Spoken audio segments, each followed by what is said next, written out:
See it. Oh no. Oh my fucking gosh. I'm telling you, the entire apartment smells so much like eggs. Like egg farts. It's like so bad.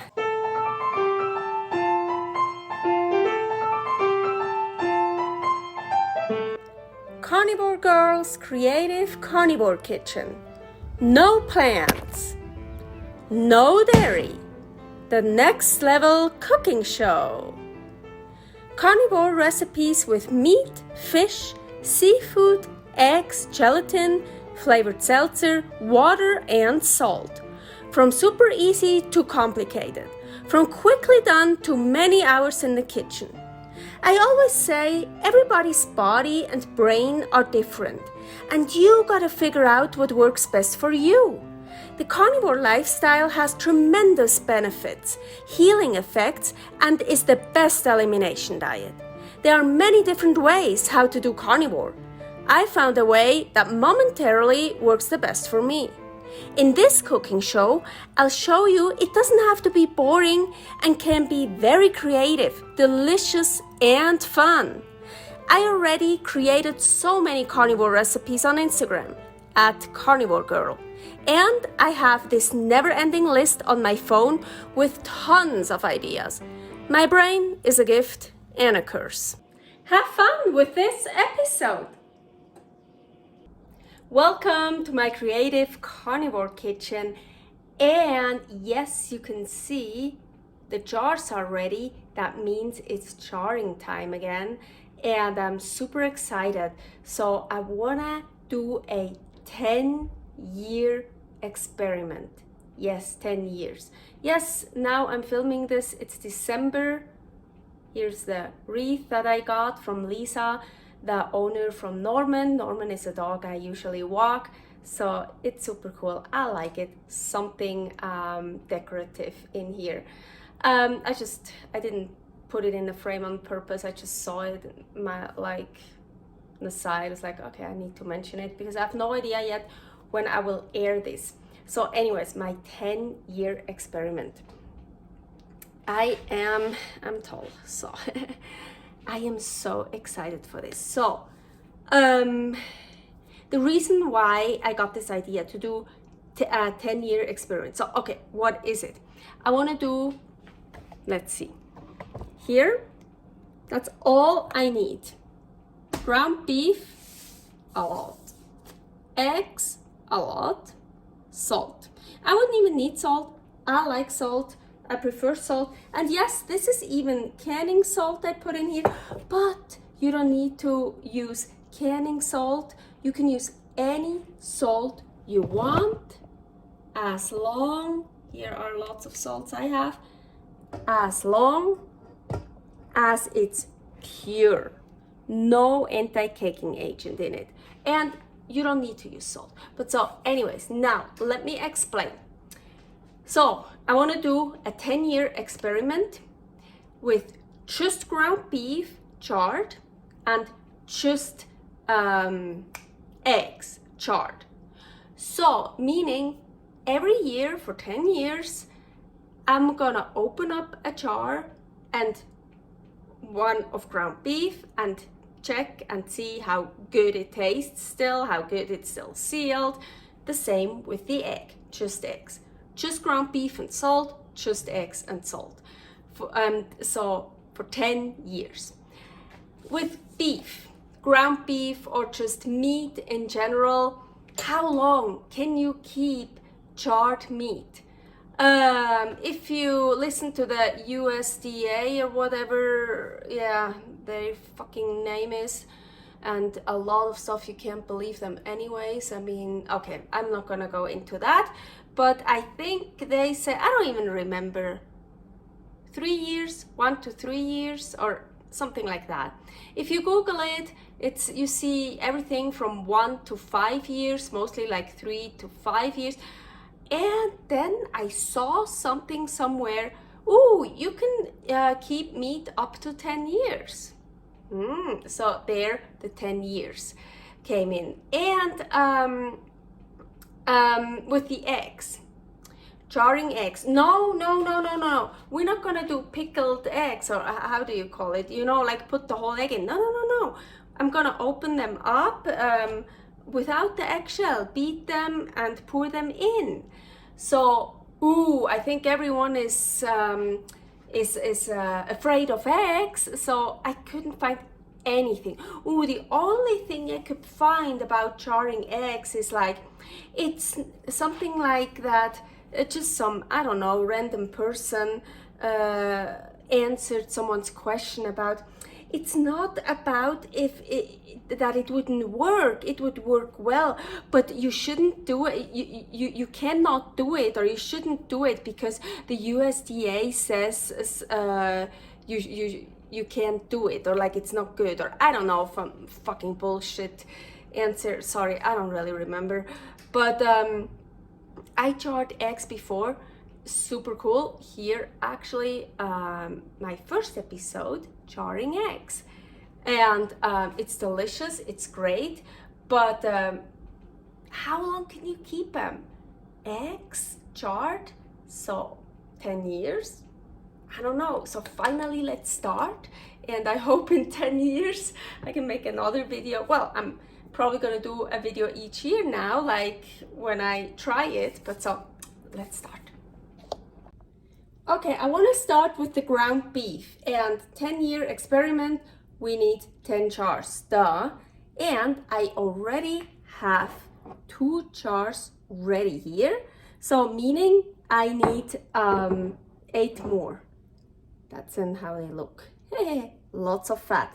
I have 73% fat. That's what I want to do on purpose, also because everywhere I look up jarring stuff, canning stuff, it's like, oh, cut the fat off, cut the fat off. Isn't fat also a preservative? And I also do that for emergency food. This is great emergency food. You know what this means? Calories. And if you only get 1 jar a day to eat, you want as many calories as you can get. And yes, nowadays, luckily, we don't need that. We not in an emergency, and everyone is eating too much anyways. Most people, not everyone, but in a really emergency, yeah, you will see you want calories. Anyways, so this super easy. I'm just taking ground beef, put it in the jar. I don't like press it down like I want to make a patty. Yeah, kind of press it down. And I want to leave 1 inch headspace. Really easy with those pint jars, wide mouth. 1 inch is this here, the rim. So I do want to press it a bit, but so I filled up my ground beef jars, and as I mentioned, I want to add salt, and I just put some on top of it. I hope that's okay. I've never opened up a ground beef jar, so I don't know how this works out, if it really mixes the salt well or not, because this is raw beef. I mean, raw meat, you know, has a lot of water. I'm not gonna add any broth or water to that, and it's very fatty.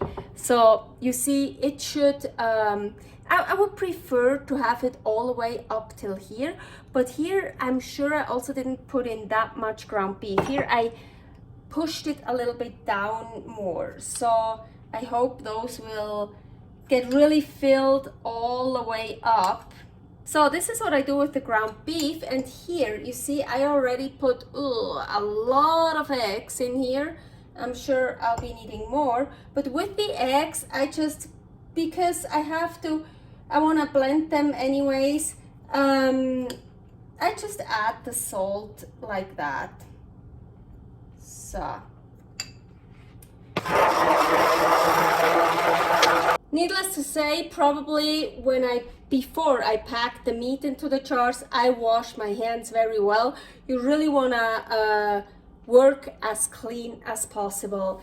And those jars, most of them are brand new, but I still wash them out with hot water. So now I'm super nervous here. Okay, again, we need 10 jars of egg now.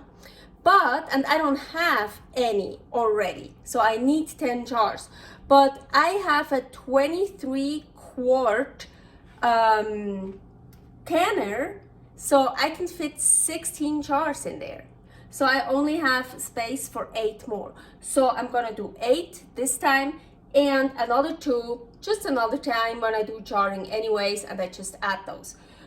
I'm super nervous because I've done jarring with eggs before, but I put most of them, I put meat in it or something else.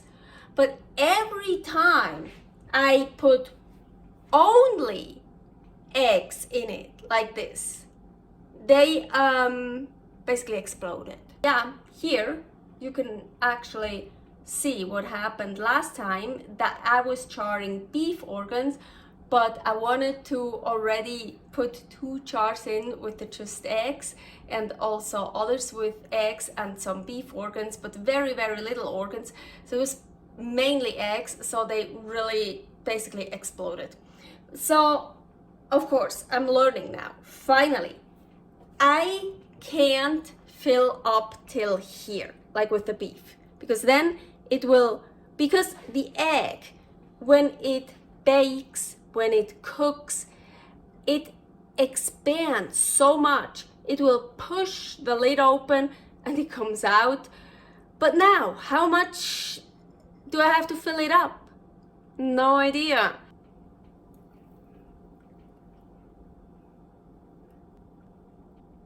There is a mark, I just see 300. It looks really, I don't feel comfortable. That's like, look at this. This is not very much filled.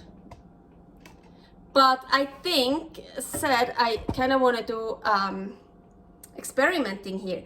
Let's leave that one at that 300 mark I have here. So here, I'm pretty sure that's not enough. That's at 300 mark. This is between 300 and fill for freezing. This is a little bit higher, and this is a fill for freezing. And this is one, I'm pretty sure this is gonna explode. Not explode, but it's gonna come out. It won't seal. So I don't feel comfortable with that one. I'm gonna take some out here and just put it in another one. Okay, next step, here I have a fresh towel. This side here is damp. So I wanna clean all the rims. I'm just gonna do those 4 here in the front to show you, and then I will do the rest later. So I clean the rim, then I wanna take a part that is dry, and I want to go over it again, and then I can also really feel, okay, there's nothing on the rim, there's also not the imperfection of the glass. Those feel very good. Okay, so, and then I'm gonna take brand new lids, put them on here. Also those I just washed with hot water. I wash everything off with hot water before I, like also spoons or whatever I use. Okay, and then those rings, you can totally see, I reuse those rings. Well, I also wash them, but those you can totally reuse. Lids, no. So you wanna, with 2 fingers, just a little bit. So don't tighten it all the way, really just a little bit. Okay, my pressure canner, as I mentioned, mine is 23 quart, the big one. Awesome, I can stack them, 2 layers. The pint jars, wide mouth, 16 fit in here. 3, this is the last one, 2 quarts are already in here. 3 quarts of water go in here. Doesn't matter how many jars you put in. That one here comes with the pot, very important, because you don't want to stack the jars directly on the bottom of this. Then I like to put in about 2 tablespoons of vinegar, just so they don't get all black. Here you remember, like all this blackness here, that just happens, that's normal. When I put some vinegar in it, it's not gonna get that bad. Now, very important, I do that now, my lid, I wanna look through the vent here. If I can see through, yes, I can see through. Also want to check that one. Yep. You can also check the, yep, that one is good too. Okay, we are ready. So now, because I'm really scared about my eggs, that they will pop open, I definitely wanna put the ground beef on the bottom. Okay, nice, 8 jars here. Now you can put, let me try this. Here, you can put those like this on it if you want, not directly on it. But I have this cool thing. No, it didn't come with the pot, but look how perfect. Yeah, so I love this. This shows me my second row. So, and I'm so scared. Shows me my second row. This prepares me to put in my second row. So yeah. Here is an arrow. Here's also an arrow, arrow to arrow. Then close it up. Okay. Now I'm gonna turn on the heat to the highest and I wait.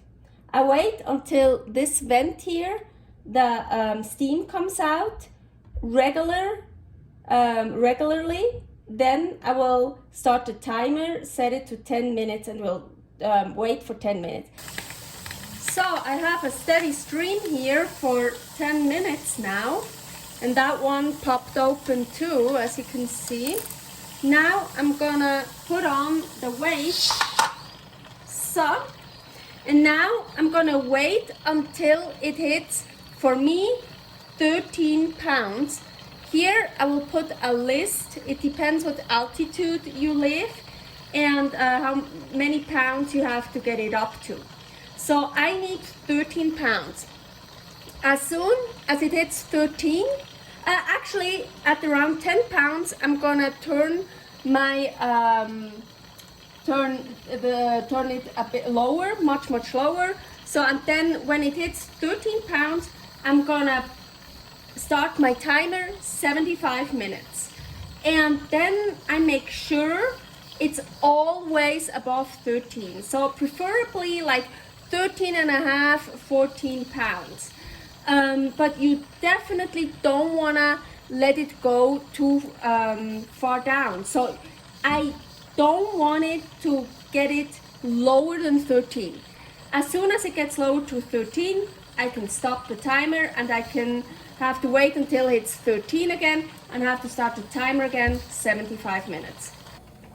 Okay, 1 hour and 15 minutes are over, 75 minutes. So I already turned off the stove. All I'm gonna do is now I just transport that over, off from the hot surface, and now I just leave it and I don't do anything. I'm gonna wait until the gauge is to 0, and also very important, this here, the one that popped up, that is down. I wait until this 0 and this is down. Yep, I heard 8 explosions in the canner. I think about 2 while jarring, so while cooking, and then when I took it off the hot surface, and I heard the rest. Not all together, like one by one by one. Maybe I only heard 1 while it was cooking and all the others afterwards. And yeah, I know that sound from previous explosions, egg explosions. So I don't think I have one good one, but we will see. So I waited until the gauge is completely at 0. This thing here is down, you see. And now all I'm gonna do is taking this off. And now I'm gonna wait 10 minutes. Okay, 10 minutes are over, and now all I'm gonna do is lift up the lid, and I already know it's gonna be an explosion in there. So, okay, let's look at it. Careful, it's still gonna be, steam will come out, it's gonna be hot, so don't lift it up, to, like lift the lid towards you. So, like this, so you see all that steam. Oh my gosh, I don't wanna see it. Oh no, oh my fucking gosh. Fuck. Yep, as I said, I heard it 8 times. Every single one. I'm telling you, the entire apartment smells so much like eggs, like egg farts. It's like so bad. Yeah. Here I tried to save as much egg as I could. I just put the lid on and the ring back on, and those will go into the fridge. And don't worry, all of that goodness food, that egg, I'm gonna eat, no problem. So now after 10 minutes and trying to clean up the egg mess, I'm gonna use this here. And I'm gonna take out those here. Well, yeah, I know they're full of eggs, so let's hope those are sealed well. So, and now I just leave them on my wooden cutting board until tomorrow. Not gonna do anything anymore. So I took all the rings off, very importantly, I took all those off. Then I cleaned all of them with a wet towel everywhere nicely, especially on top. And I labeled them. So here, 10-year experiment, so I know. So I have 10 jars full of ground beef for my experiment. Awesome, now I just need eggs. I have none of the eggs. Oh, almost forgot, most important thing, seal test. So I only wanna hold on to the lid here. So 2 fingers, perfectly sealed. Of course, I did the seal test with all of them. They're all great. And oh my gosh, look at this. Now you can actually see how much fat is in that 73% ground beef. So for survival food, that is really good, because yeah, if you can't eat a lot of food, if you like say you get just 1 jar a day, then you want as many calories as possible. But yeah, for people that don't do well with a lot of fat, just know that there's a lot of fat in here. After many tries, I think I figured it out. So for here I have eggs again, right, ready to jar to make checks. And what I want to do is taking off the foam here.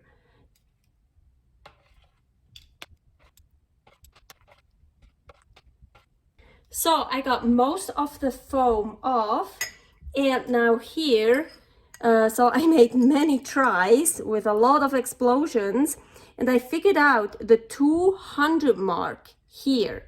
So about in the middle is like good. I think I could even go a tiny bit higher, but yeah, let's play it safe, 200.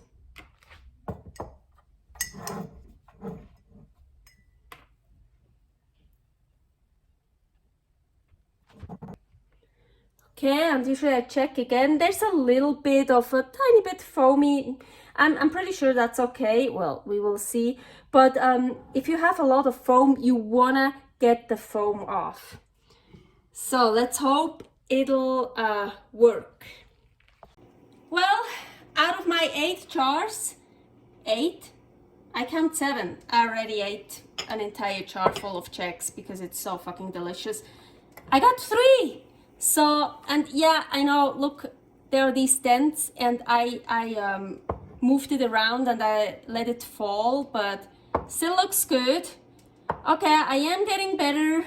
So those who, I'm gonna make probably egg granola. I finally figured it out. So, I have to also write down 10-year experiment, like I did already here. So I have my 10 ground beef for my 10-year experiment, and I already had 2 that I made before, and now, yes, I can add 3 more. So I still need 5 more, but I'll get there. So excited for my 10-year experiment with ground beef and Chex. So I guess I'll see you in a year. Servus! Thanks for watching. If you try out this recipe, please tag me and let me know how you like it. Subscribe, share, like, comment, follow me on Instagram @karnivorgirl. See you next week in my next episode of Carnivore Girl's Creative Carnivore Kitchen. No plants, no dairy, the next level cooking show.